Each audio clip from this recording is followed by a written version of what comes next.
What's going on, everybody? Wilson here, your spiritual hype man. I'm in here with my man Stephan Swarner. Yes, right? Sir. Let's go. How you doing? Oh man, this podcast has been on the schedule for quite some time. We're like, we got to get together. We got to get. A lot of times our paths have been trying to cross, and the alignment wasn't the right thing. But now we're on the beach. Yep. Here on Flagler. It's feeling nice. Thanks to Bony Booties. Thanks for their chairs. These are awesome.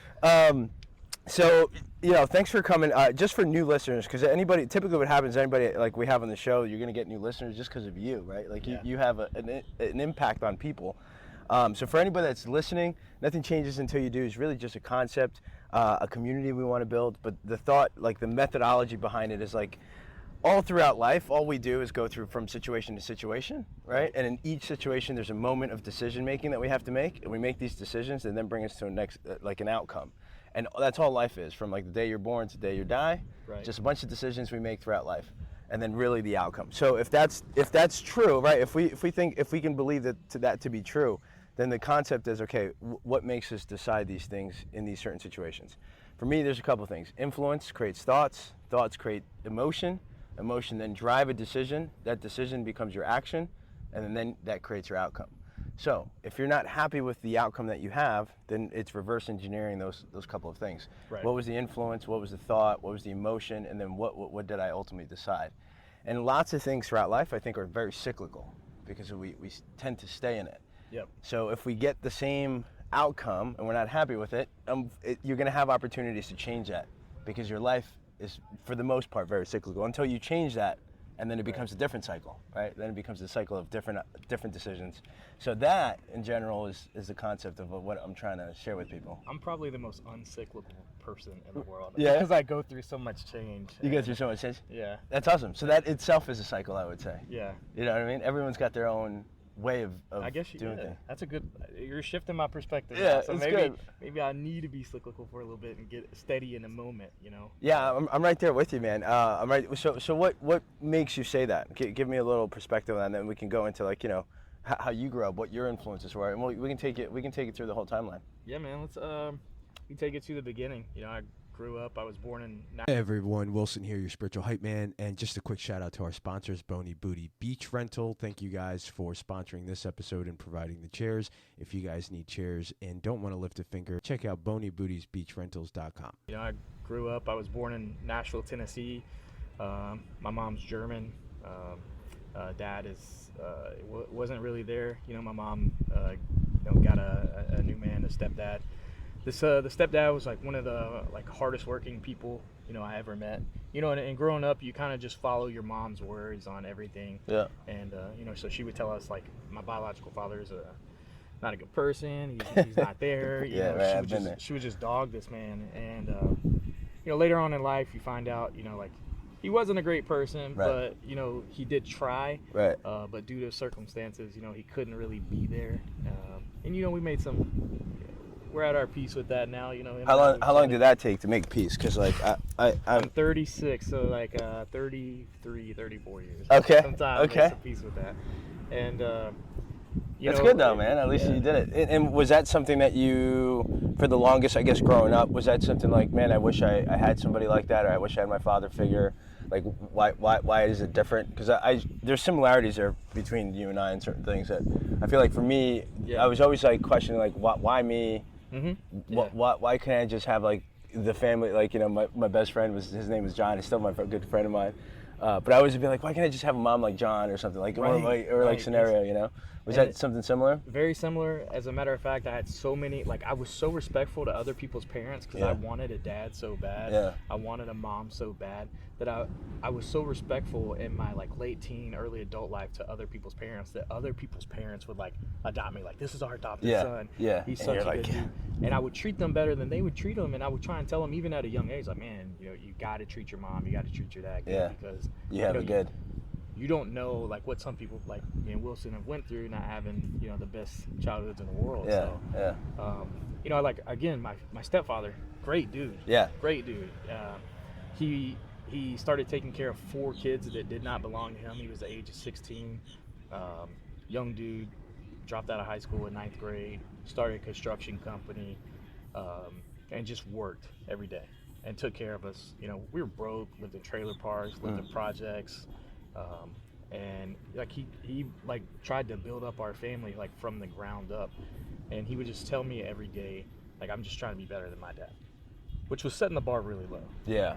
And you know, and I kind of have kept that same mentality from him, like I want to be better than him, and which was setting the bar low. Yeah. You know, like in comparison to where I'm at now. So, Yeah, 100%. So now I have like other things that I have to reach for. Like now I want to be more like Jesus, which is way hard to do. Yeah, you yeah, know? right.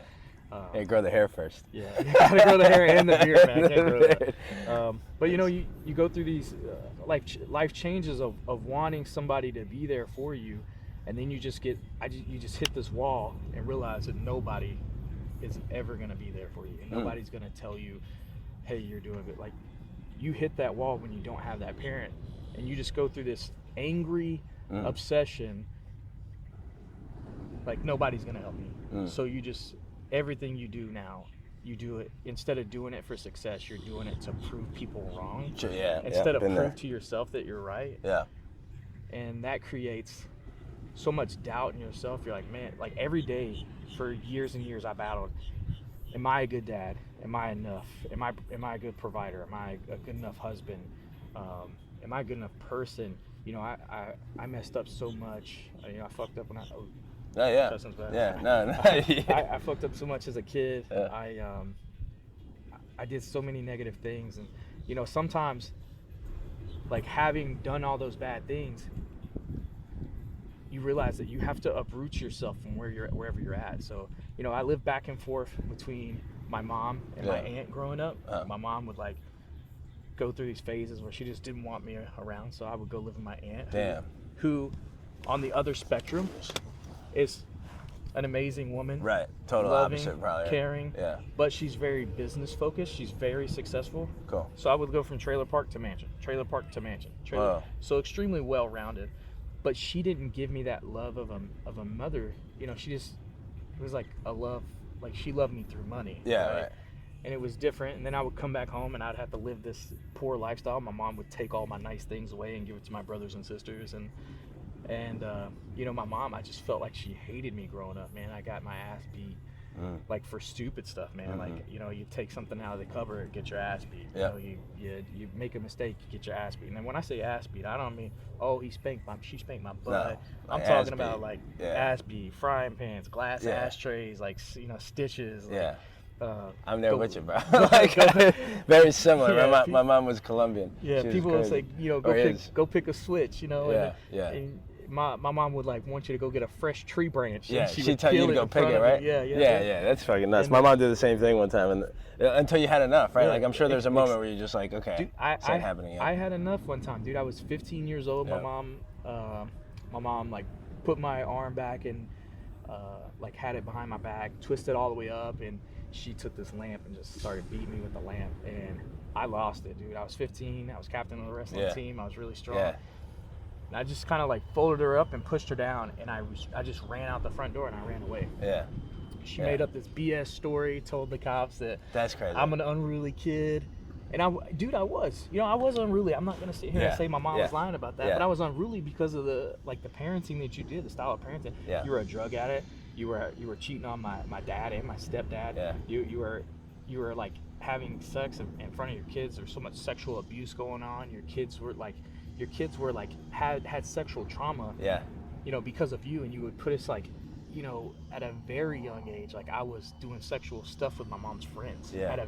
That's crazy. 9, 10, 11, dude. Damn, dude. So, and then I was regularly having sex at 11 and 12 years old because of this. Of what was going on. Yeah. And like your influence in that time. Your influence. Yeah. And, you know, I try and say that everyone should, you know, define your normal because everyone's normal is different. Yeah, so for me, sex at an early age was normal. So if I seen my kid doing the things I was doing,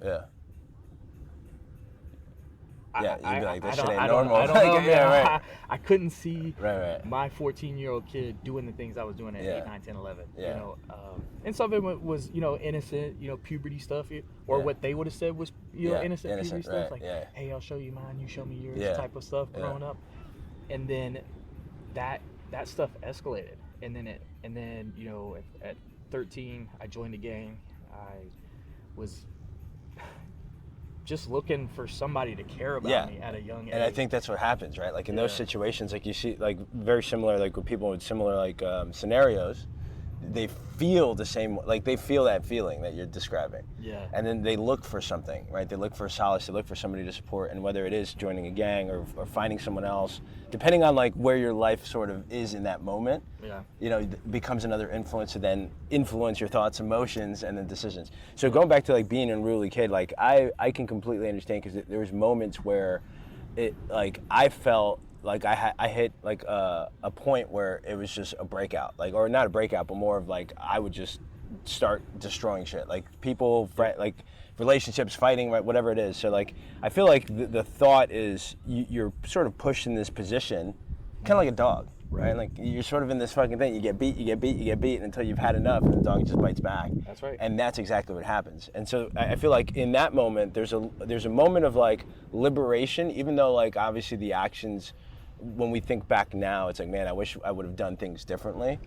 Yeah. I still feel that those moments were part of the growth, right? Yeah. To get you to where you are now. Yep. Because like I've done it too. Like I go back and there's so many scenarios where I'm like, man, I wish I would have done it differently. Like I wish I would have expressed my feelings or the way I was feeling differently than violence or physical altercations.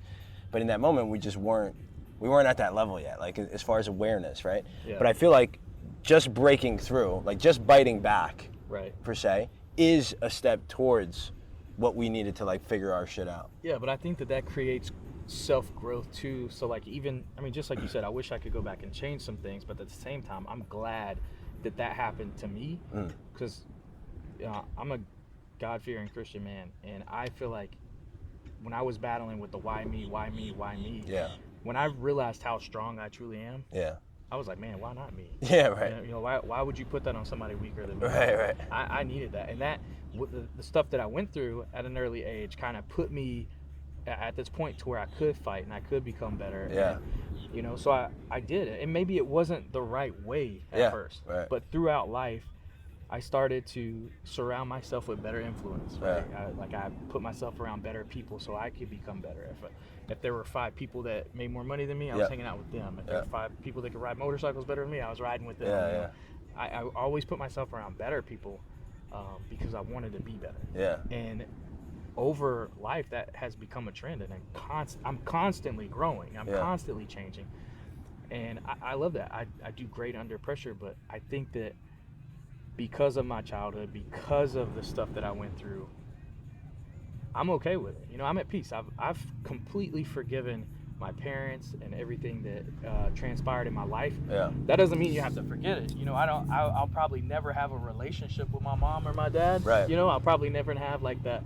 I mean, that they're not coming over on Thanksgiving. Right. You know, I know. It's to an extent you're still like, fuck, man. Like, my goddamn parents. On Mother's Day, bro, my mom was so terrible. When you think of the ass whoopings that she could it put on a child, bro, and probably especially on holidays too. It makes it terrible, right? Like you're like, why can't I just have a normal fucking Christmas? Mother's Day, I want to be like, I just want to call her and be like, I love you. Yeah. And I want you to be here, but I don't want to bring that around my kids. Right. Because I believe that people deserve second chances. Yeah. My mom's had second and third and fourth and fifth. Yeah. Right. And in the Bible it says, you know, how many times should you slap them? 7 times. 7 times 77. 7 times 77 times 77. Like, you let them slap you. That's okay, but also later on, you know, people say that. But later on in the Bible it says, do not surround yourself by the wicked. So let them slap you. Forgive them. Yeah. Unconditionally love them. I love you. If it wasn't for my mom, I wouldn't be here today. Right. I wouldn't have been able to make the change in so many other people's lives. Exactly. Had it not been through the struggles I went through. Yeah. So I'm finding the positive out of it. I'm just finding it later in life. Yeah. You know. And I think that happens because we just become more aware. Yeah. You know, like there's a level of like. It's like sort of flips in terms of like once you start asking yourself why, or you start finding that journey within, or again whether it's the Bible or the Word or you know or the community around you. It's like again the influence. I think it comes back to the influence. Like what is it influencing me to want to seek to get better, and then you start like with those questions you start like deep diving in. Then you start filtering through. That's great, dude. That's a fantastic. Wow, what a story. What is that?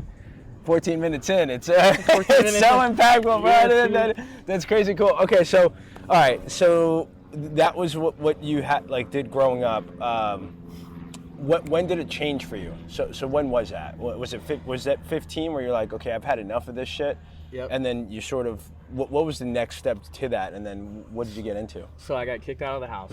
Okay. Right, after that situation. Yeah, been there for sure. And I was homeless, and but I felt at that point I was already better than my parents, because they had never owned anything, right? I owned my own car at that point. Fantastic. Right? I got a job. I worked at Winn-Dixie pushing go-kart or shopping carts, and then I got a job at CC's Pizza, and I started saving money. I was mowing lawns on the weekend. I just tried to keep myself busy. I was a state wrestling champion. Nice. I had built my own. And What weight did you wrestle? 171. Damn, so did I.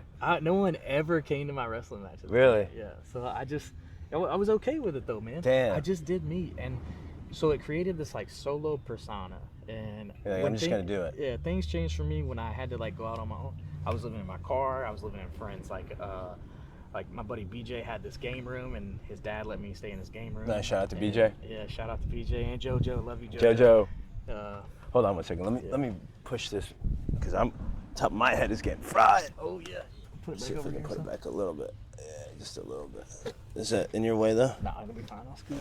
Scoot over a little bit. Yeah. Okay. So, okay. Yeah, his dad JoJo just had a stroke, so definitely shout out to JoJo. Damn, all right.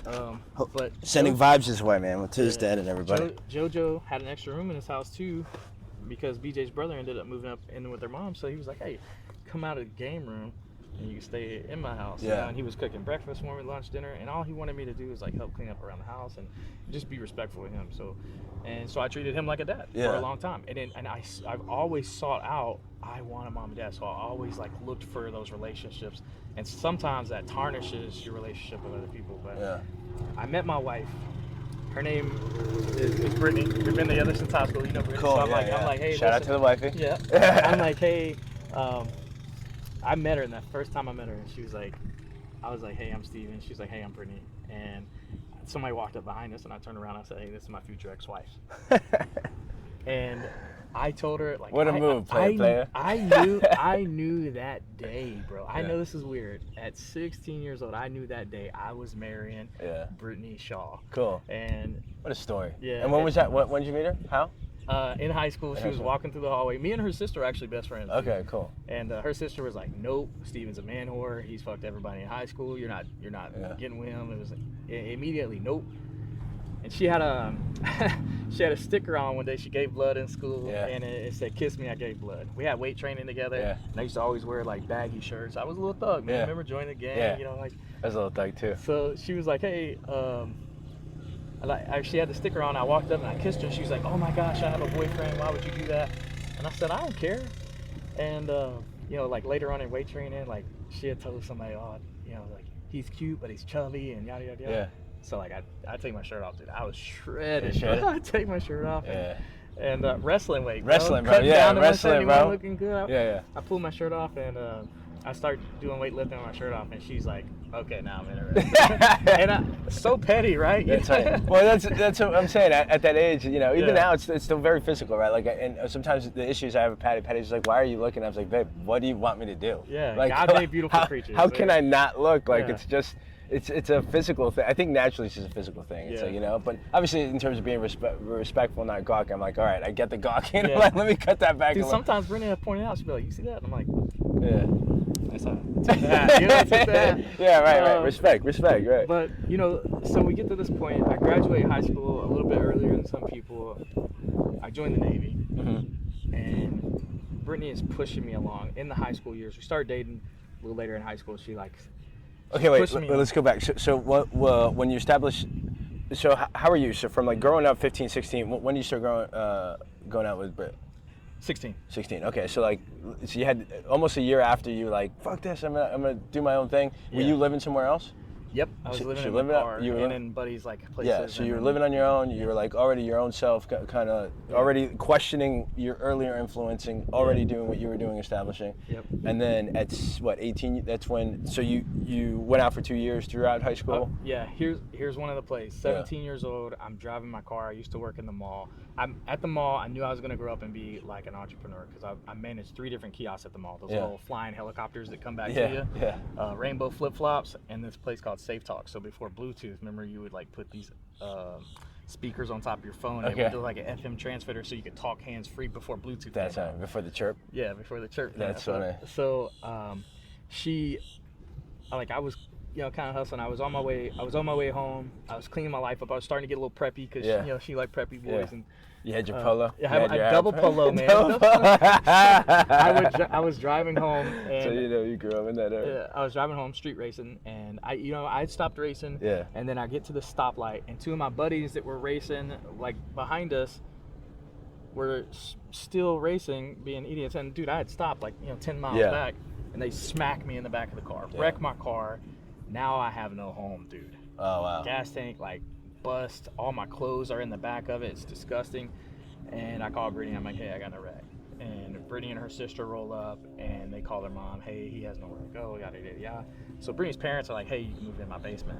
I'm like, or not in my basement. They have a game room. Yeah. And like a garage. And I'm like, okay, cool. I appreciate it. Like I get there. My mom shows up to the wreck. And when she shows up to the wreck, she's telling the cop that I've got drugs on me. Like That's crazy. I ran away from home. I'm an unruly child. Is she kind of fucked up too? Like, was she fucked up did she do a lot of drugs too, obviously? Yeah, my mom did. Yeah, And just- she's she's bipolar, schizophrenic. Yeah. So like, That's tough to live with, man. and I was so mad. I punched the side window of my car, and my hand just got shredded with blood. So they're like, you need to go to the hospital. I'm like, I'm not going to the hospital. So Brittany takes me home, and this is the most loving moment I've ever been in my life. Like, I'm in the bathroom, like, washing my hand off. She comes in there, washes out my stuff. Like, my blood's everywhere. And she doesn't care. She's just taking care of me. And then... That's at 17? Yeah, 17. Yeah. And then... Like this be. Yeah, I've already joined the Navy at this point. My mom used to get, like, so messed up on drugs. I was like, hey, I need you to sign this football slip. Mm. And she was like, okay. So she signed the slip. And I was like, do you realize you just signed my emancipation papers? Yeah. She's like, I don't care. Damn.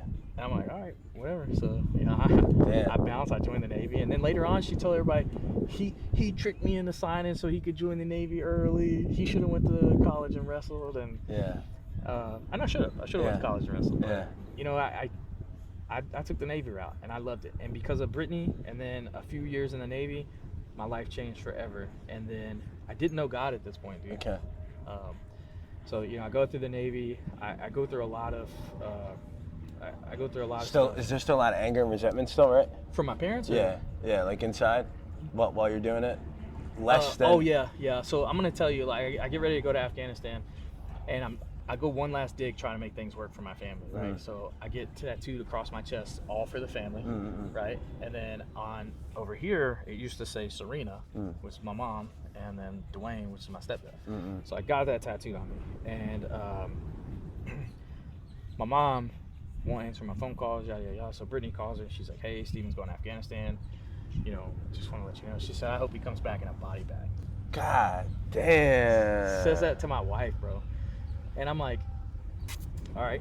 So I'm like, I'm done with this, bro. You okay? Yeah. Yeah, that's good. fucking. I'm like, I'm done with this, bro. Like, Oh my God, yeah. I'm sick of making things work. So Yeah. I go, I come back unscathed, but mentally, I'm just not okay. I lost some friends. I'm dealing with a lot. I have a lot of pressure and anxiety on me.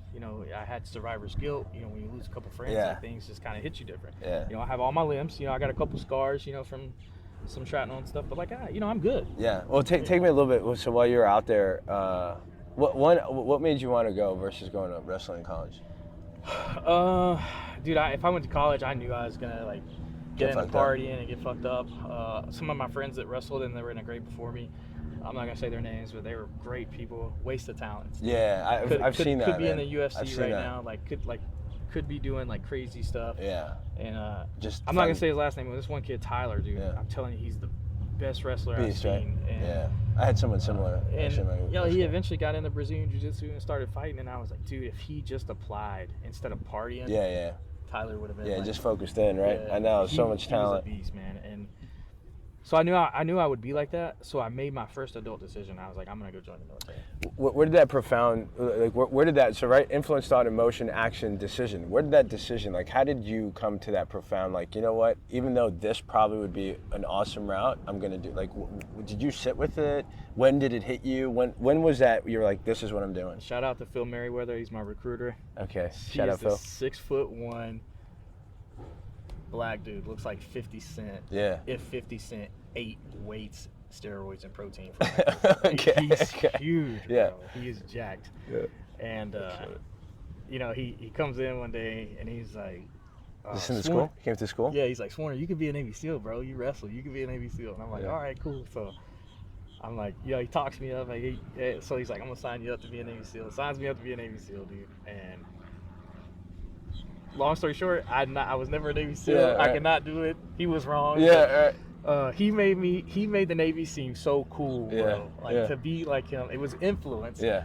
And he never pressed anybody, man. He was just such a cool dude. He had this aura about him. You're like, man, I kind of want to be like that guy. Yeah. You know, he had everything, you know. And even though you don't make money in the Navy, I was like, man, how does this dude just have everything? Yeah. He's got nice kicks, you know, Yeah. he got chains, you know, this dude. But I didn't know the true details, you know. Yeah. I knew what he you know, put out for us. Right. But he was also like a loving, caring dude. This dude he was such a good dude, man. Like, he would take me to Jefferson Street, which is the hood of Nashville. Yeah. Take me, like, to go get my hair cut over there, hang out with me, work out with me. This dude took me, who was like a ghetto German, Hispanic, Native American dude, to the hood. Yeah, for sure. And took care of you. introduced me like I'm his family. Like he's homie, yeah, And, for sure.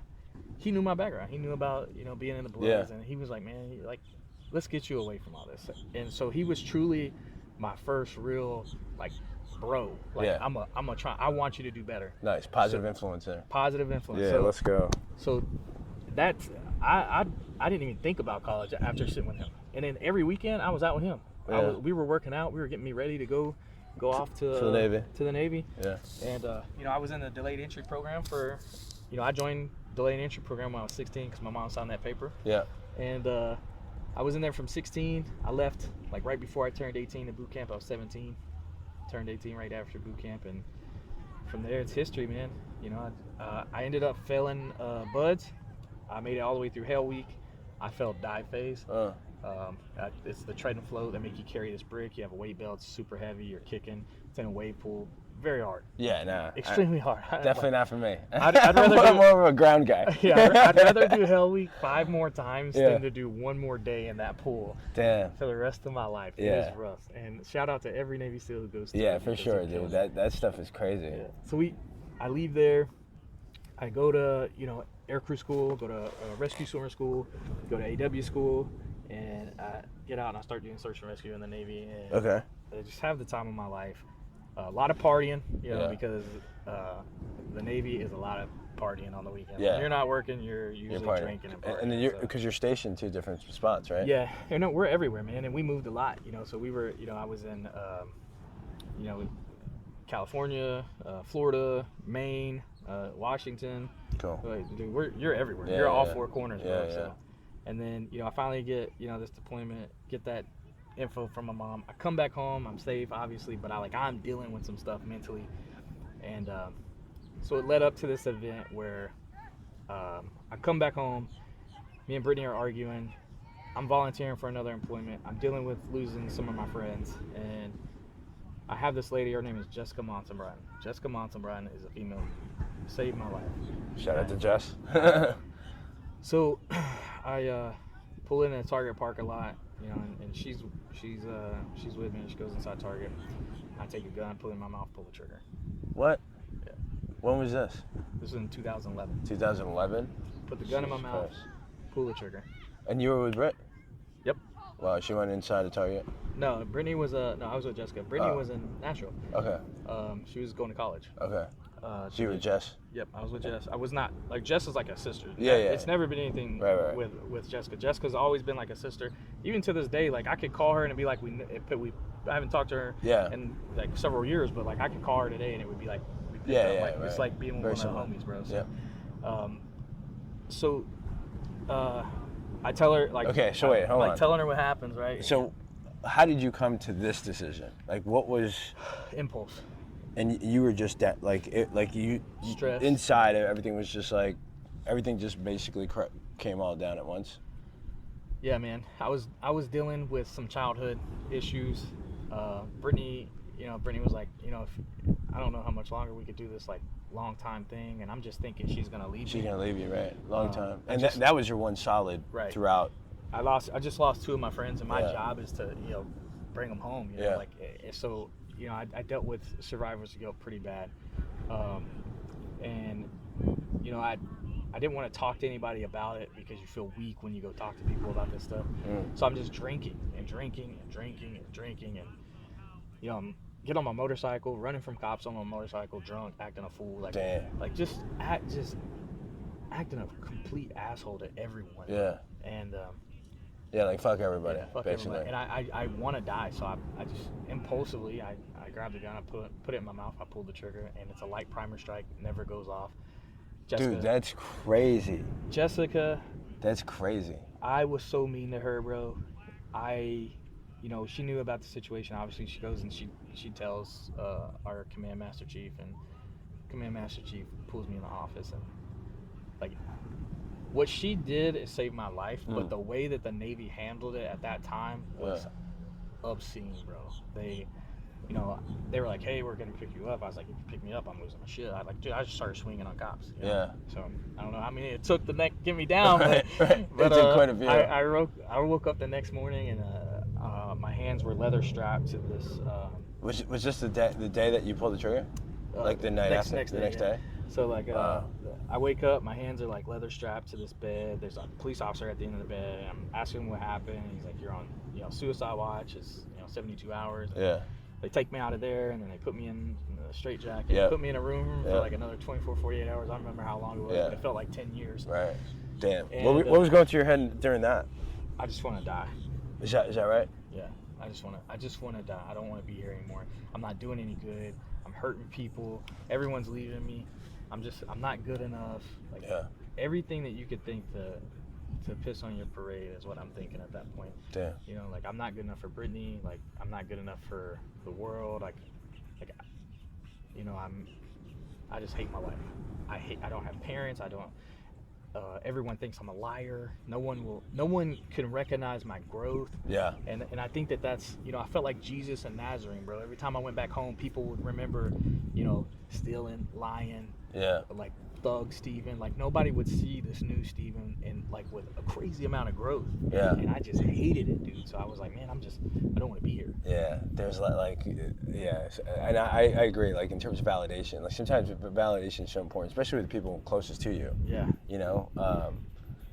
I can understand that feeling when you feel like, hey, like, where's my props, man? Where's my roses? Yeah, man. Like, what we've been through. You honestly need that. You need, as a human. Yeah. Maybe you don't need it from everybody, but there's this, like, when you have a tight group of people, you need to reach out to your homie. You need to reach out to your boy. You need to reach out to your friend, your business partner, your acquaintance, people that you are close to. They're in your circle. You see them as much or more than you see your family.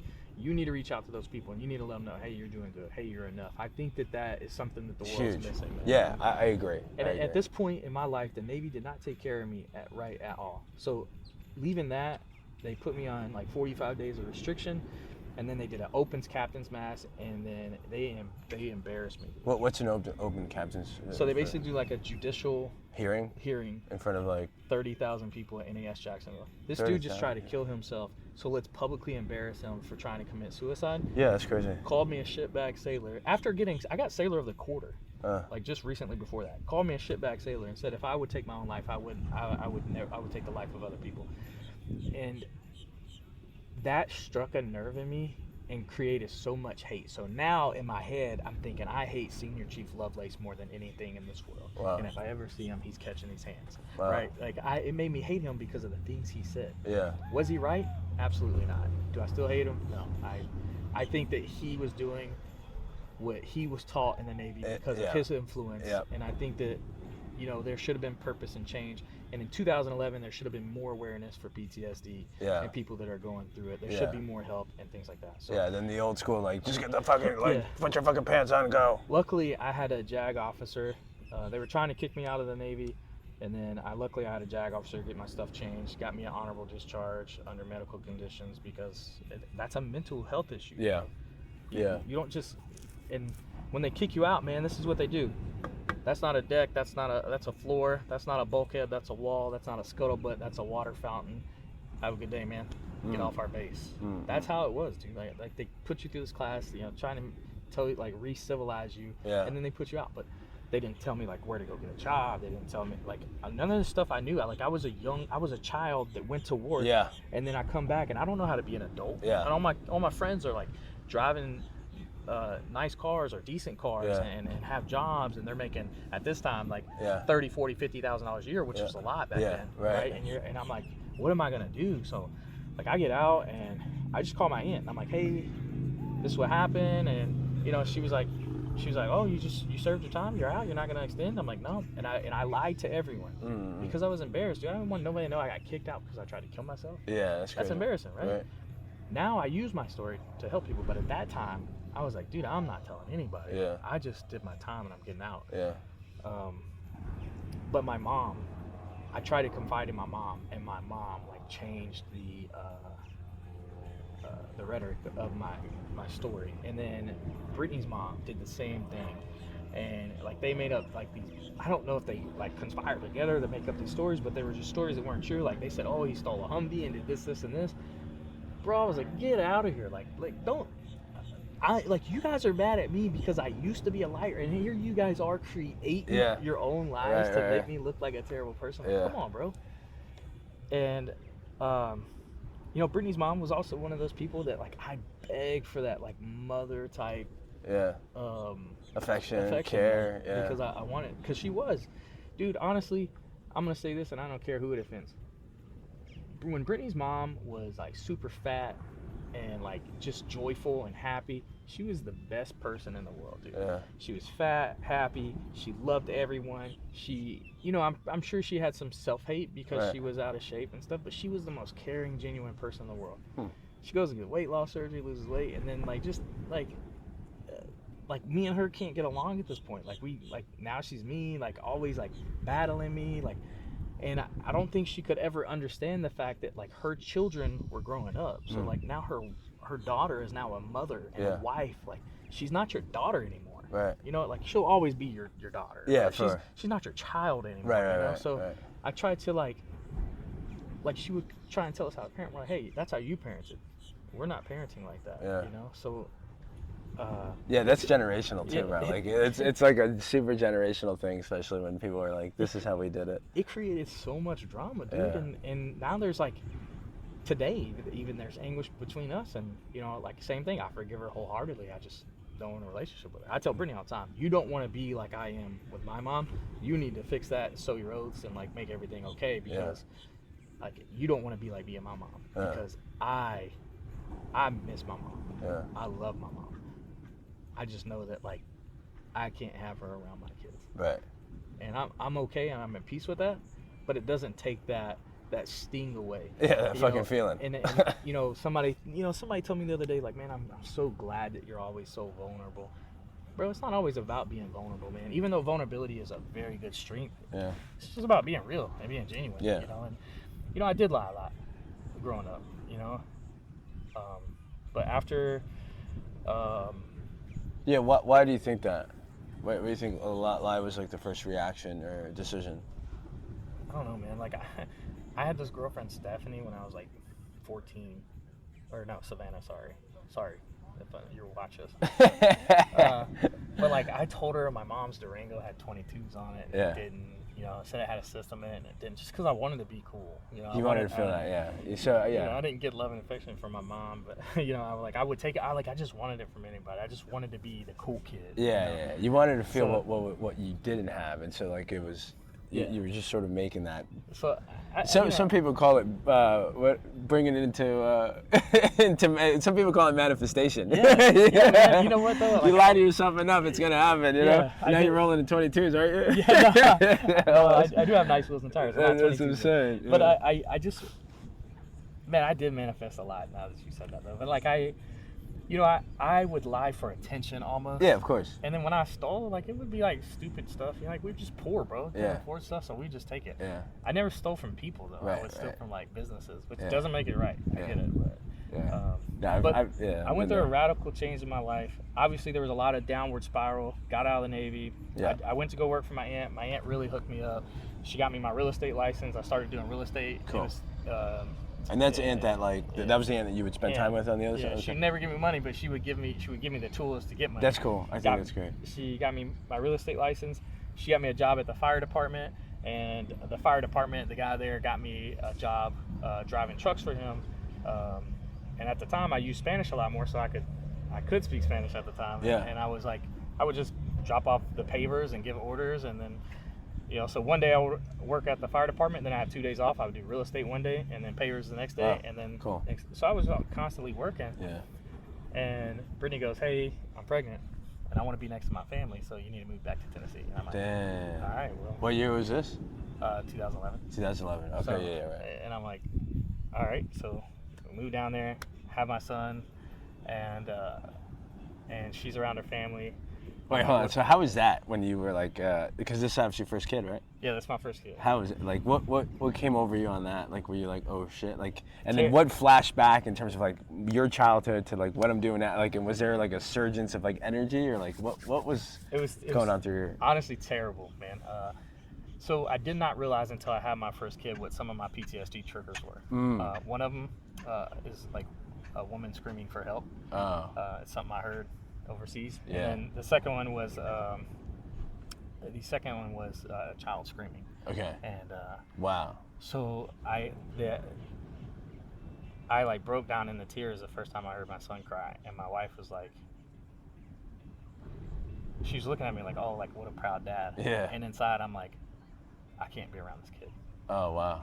So it was terrible. So the first couple years of that kid's life, I was not a good dad. I didn't help out a lot. I maybe changed 5 diapers. You just couldn't be around it. I just couldn't be around him. And that was triggering just like. And I wouldn't open up to Brittany about it either. I was just like, hey, my job is to go make money, and your job is to be a mom, bro. And that was rough. And it was rough. And then like. And why didn't you want to open up to Brittany? At that time. I just think that Brittany thought that I was just like this super strong guy, and so many people, some even my friends like did look up to me, like, and I think some still do, but like so many people looked up to me, like I was the big guy, you know, like, and I just didn't. I think she had me on that pedestal, and I felt like if I told her about like what was going on, she would think something was gone. So. But emotionally, that definitely. It hurt. It hurt for a long time. Yeah. We didn't have a kid for a couple more years, and Was it a struggle? Like, I don't want to say struggle, but was it, I guess, emotionally a struggle for your like having your first kid, and then all the dynamics that were happening around you? Yeah, because I wanted to be a better parent than my parents were, and I wanted to love and care for them, and I wanted to be there for them. But I had this thing where I couldn't, like I had this, and then my anger got pretty bad. It was a vulnerable part, man. Like my anger got pretty bad. I was pretty violent. I hit Brittany's dad. Got in a lot of fights. Would go to bars. I was doing a lot of stupid shit. I was doing drugs and.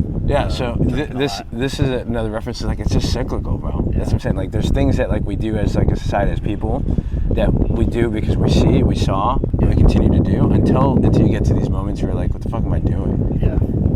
And so this was the first year of like having the baby, or? Yeah. So I get pretty violent, man. And Brittany's like, hey, listen, you need to go to anger management. Yeah. And she was like, I'm not leaving you, but I'm gonna leave you if you don't get help. Yeah. Wow, what an incredible episode. Thank you so much for listening. Stay tuned for part 2 of this incredible story. And don't forget, nothing changes until you do. Peace.